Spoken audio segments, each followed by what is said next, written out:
Hello student, welcome back to the channel Himanshu sir academy. आज हम सीखने वाले हैं linear equation in two variable का जो सम्स है उसको हम कैसे सॉल्व करेंगे। तो यहाँ पे फर्स्ट टाइप आता है साइमल्टेनियस इक्वेशन। लीनियर इक्वेशन में एक पहला टाइप आता है साइमल्टेनियस इक्वेशन। वो क्या होता है? साइमल्टेनियस यानी क्या? साइमल्टेनियस यानी कोई भी दो linear equation in two variable same time पे दिया है और उनका जो वैल्यू हमें निकालना है। तो कैसे हम निकालेंगे? जैसे यहाँ पे आप देख सकते हो, यहाँ पे एक इक्वेशन दिया है, यहाँ पे दो इक्वेशन दिया है। ये आप देखोगे तो ये एक इक्वेशन है, ये दो इक्वेशन है। तो दोनों सेम टाइम पे दिए हैं, दोनों linear equation in two variable हैं। तो इसको हम बोलेंगे कि साइमल्टेनियस इक्वेशन है। क्या सा इक्वेशन है? साइमल्टेनियस लीनियर इक्वेशन है। तो इसको हम कैसे सॉल्व करेंगे? बहुत ईजी है, ध्यान से देखना। मतलब क्या इसमें करना क्या है? इसमें जस्ट हमें एक्स और वाई का वैल्यू निकालना है, दोनों को एक साथ लेके।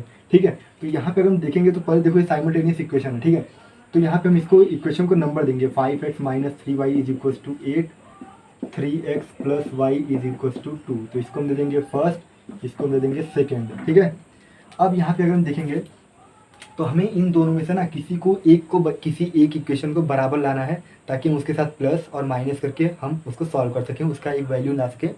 ठीक है, फिर उसके बाद सेकेंड का ऑटोमेटिक आ जाएगा सब्सटीट्यूट करके। तो कैसे करना है ध्यान से देखो, एक बता देता हूँ, आपको समझ में आ जाएगा। यहाँ पे देखो हम कोई भी इक्वेशन लेंगे तो ध्यान से देखना। यहाँ पे अगर हम देखेंगे तो यहाँ पे अगर मैं 5 से मल्टीप्लाई करता हूँ, ध्यान देना, तो इस इक्वेशन में अगर मैं एक सेकेंड, इस इक्वेशन में अगर मैं 3 से मल्टीप्लाई करता हूँ, ध्यान से देखना, इस इक्वेशन में अगर 3 से मल्टीप्लाई करता हूँ तो कितना आएगा? 5 3 जा 15x आएगा। ठीक है, माइनस 3 3 जा 9 वाई आएगा, प्लस 8 3 जा 24। और इस इक्वेशन में अगर मैं, ध्यान से देखना, अगर इस इक्वेशन में देखो ये जो 5 था इसके साथ 3 का मल्टीप्लाई कर दिया, और ये जो 3 है इसके साथ अगर हम 5 का मल्टीप्लाई करते हैं तो कितना आएगा? तो मतलब क्या, अगर हम इसको 5 से मल्टीप्लाई करेंगे तो 5 3 जा 15x आ जाएगा। और यहाँ पे भी देखो 5 3 जा 15, मतलब इसमें हम 3 से करेंगे तो ये 15 आ गया, और इसमें हम अगर 5 से करेंगे तो ये 15 आएगा। तब हम क्या करेंगे? ऐड या सब्ट्रैक्ट करके, जो है सब्ट्रैक्ट करके एक वैल्यू हमारा कैंसिल हो जाएगा। तो अगर x कैंसिल होगा तो x हो जाएगा, फिर y का निकल जाएगा, और y अगर कैंसिल होगा तो x का निकल जाएगा। इस तरीके से हमें करना है। तो यहाँ पे लिखेंगे मल्टीप्लाइंग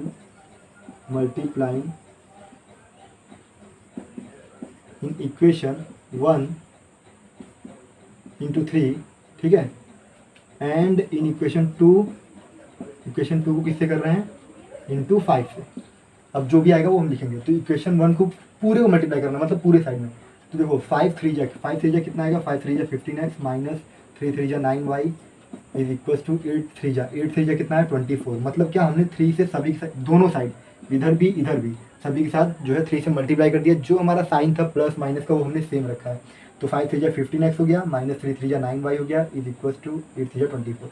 अब 5 का करेंगे तो 5 में कितना होगा? देखो 5 3 जा 15x, प्लस है तो प्लस, और 5 अगर y, 5 को y से होगा तो 5y is equal to 5 into 2, तो कितना आ जाएगा? 10 आ जाएगा।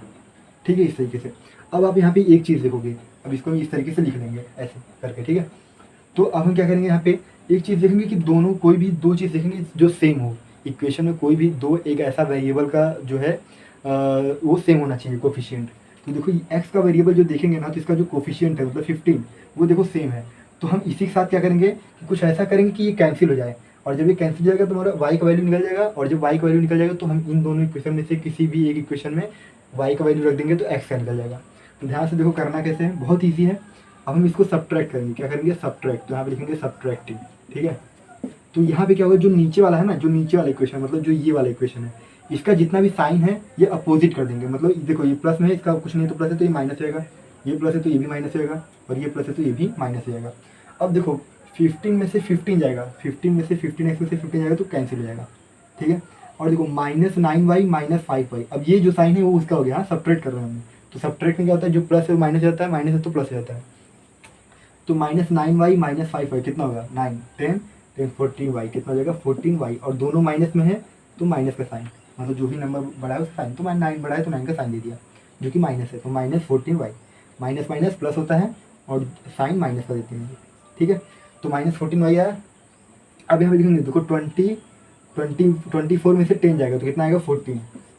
ठीक है, अब ये आया y, और y है तो y, और यहाँ पे अगर हम देखेंगे तो ये है 14। अब इस माइनस 14 को यहाँ पे लेके आएंगे, तो जो माइनस होता है ना, ये ध्यान देना कि जो भी माइनस होता है वो हम न्यूमरेटर में लिखेंगे। ठीक है, तो इसको हम न्यूमरेटर ला सकते हैं, इसमें कोई दिक्कत नहीं है, ऐसा होता है। ठीक है, तो ये जो माइनस था हमने यहाँ पे माइनस 14 डिवाइड होकर यहाँ पे गया, तो माइनस को हमने न्यूमरेटर में रख दिया। तो देखो यहाँ पे क्या था, ये मल्टीप्लाई में था, 14 इंटू वाई था ना, 14 इंटू वाई, तो ये डिवाइड में चला गया। अब 14 वन जा 14, तो कितना है y इज इक्वल टू -1।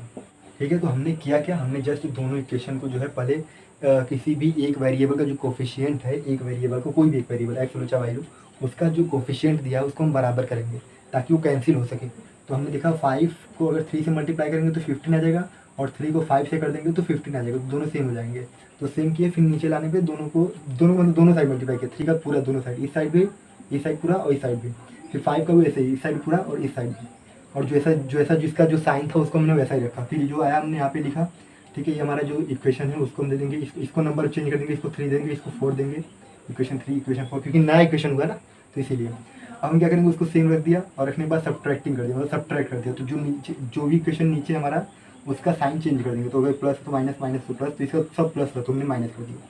ठीक है, सो सेम था, कैंसिल हो गया, बचा -14 वाई। ठीक है, इसको प्लस किया तो माइनस माइनस प्लस हुआ, तो 9 + 5 14 वाई, और माइनस है तो माइनस का साइन इज इक्वल टू 14, मतलब इसको भी माइनस करने 24 - 10 14, तो y इज इक्वल टू -1 आया। अब ये जो -1 आया ना, इन दोनों इक्वेशन में से किसी भी की इक्वेशन में हम रख सकते हैं। तो लिखेंगे put y is equal to -1 in equation first. तो यहाँ पे अगर हम लिखेंगे तो यहाँ पे लिख सकते हैं 5x - 3y is equal to 8। ठीक है, ध्यान से देखना। तो यहाँ पे अगर हम देखेंगे तो ये 5x है ना, तो 5x का 5x ही रहेगा, -3 है तो 3, y की जगह हम क्या लिखेंगे, y की जगह पे हम -1 डालेंगे, तो -1 आया इज इक्वल टू 8, और -3 इंटू -1 कितना होगा, हो जाएगा +3, 5x माइनस माइनस प्लस होगा 3 इक्वल टू 8 है तो 8, 3 इस साइड आएगा तो -8 हो जाएगा, -3 जाएगा, और 5x है तो 5x का 5x इज इक्वल टू 8 - 3 कितना होता है, 8 7 6 5 हुआ, और x 5, अब ये 5 मल्टीप्लाई में यहाँ पे अगर डिवाइड हो जाएगा तो 5 1 जा 5, कैंसिल करेंगे तो x 1 टाइम में कैंसिल हो गया, तो x इज इक्वल टू 1 हो गया। तो हम इससे इस तरीके से लिख सकते हैं, therefore x, y is equal to, x का वैल्यू कितना आया था 1, और y का वैल्यू कितना आया था -1, तो ये हमारा आंसर हो गया। तो इस तरीके से करना था, बहुत ही ईजी है, इसको आप देख लो एक बार। ठीक है, तो आई होप आपको इस समझ में आया। अभी देखेंगे तो x का वैल्यू हमें क्या करना था, x और y का वैल्यू निकालना था। जब भी कोई दो इक्वेशन दे दे, दो लीनियर इक्वेशन इन 2 वेरिएबल दे देता है साइमल्टेनियसली, ठीक है, ऐसा दिया हुआ है, तो हम बिल्कुल यही मेथड यूज़ करके इसको सॉल्व करेंगे। ठीक है, कोई भी एक जो टर्म है, जो भी वेरिएबल है, उसको हम सेम करने की कोशिश करेंगे। मे बी वो x का कर सकते हैं, मे बी y का कर सकते हैं। ठीक है, अगर हम यहाँ पे देखते हैं तो यहाँ पे अगर मान लो अगर मैं 5 से करता, ठीक है, तो यहाँ पे अगर मान लो, चलो यहाँ पे ही करेंगे। ठीक है, तो यहीं पे करेंगे। ठीक है, अगर ये इसका भी होता है ना तो आप कर सकते हो। कोई भी फर्स्ट टाइम में कोई भी एक वेरिएबल कैंसिल होना चाहिए, वो x का हो सकता है, y का हो सकता है। तो वो कैंसिल कब होगा, जब दोनों ही ऊपर नीचे दोनों सेम रहेंगे। ठीक है, फिर हम यहाँ पे ऐसा हमेशा याद रखना कि ऐसे जब इसको करेंगे तो दोनों साइड उस नंबर से मल्टीप्लाई करेंगे। कोई भी अगर नंबर लेते हैं दोनों साइड मल्टीप्लाई करेंगे, तो कोई भी एक सेम होगा तो हम सब्ट्रैक्ट करेंगे। ठीक है, दोनों क्वेश्चन की इस तरीके से लिख के इस तरीके से सब्ट्रैक्ट करेंगे, फिर इस तरीके से सॉल्व करेंगे। तो एक का वैल्यू अगर निकल गया तो दूसरे का जो वैल्यू है वो हम सब्स्टिट्यूट करके या फिर पुट करके किसी भी एक इक्वेशन में, इन दोनों की इक्वेशन में किसी भी, या फिर हम इसमें भी कर सकते हैं तो भी सेम आंसर आएगा।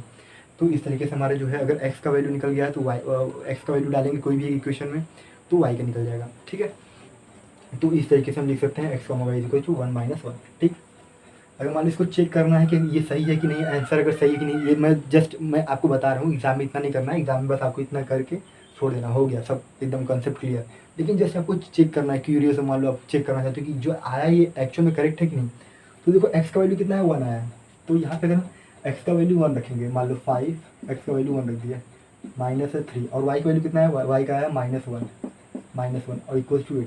तो हम इसको अगर सॉल्व करेंगे ना तो ये 8 आना चाहिए। ये जस्ट मैं बता रहा हूँ, इसको कुछ करना नहीं है आगे, बस मैं बता रहा हूँ कि अगर आपको आंसर चेक करना है तो आप कर सकते हो ऐसा। ठीक है, बाकी कहीं भी एग्जाम में कहीं भी आप इतना आंसर आ गया बस हो गया कर। ठीक है, तो यहाँ पे हम देखेंगे तो 5 1 जा 5 होगा, -3 इंटू -1 कितना होता है, -3 इंटू -1 हो जाएगा +3, और 5 + 3 कितना होगा 8, तो 8 बराबर 8, यहाँ तो 8 था ही, तो बराबर मतलब जो लेफ्ट हैंड साइड था वो राइट हैंड साइड के इक्वल आ गया। और मालूम है ना, left hand side equal to right hand side, तो हेंस प्रूव्ड है, मतलब आंसर हमारा सही है। तो इस तरीके से हम देख सकते हैं, चेक कर सकते हैं किसी भी इक्वेशन रख के, चाहे इसमें पहले में रखो चाहे दूसरे में। ठीक है, कोई भी जो यहाँ पे है वो अगर यहाँ पे सॉल्व करने पे यहाँ पे आ जाता है तो वो सेम है, तो आंसर करेक्ट है। तो इस तरीके से करना था। आई होप आपको ये वीडियो पसंद आया। ठीक है। वीडियो पसंद आए तो चैनल पे नए हो तो चैनल को सब्सक्राइब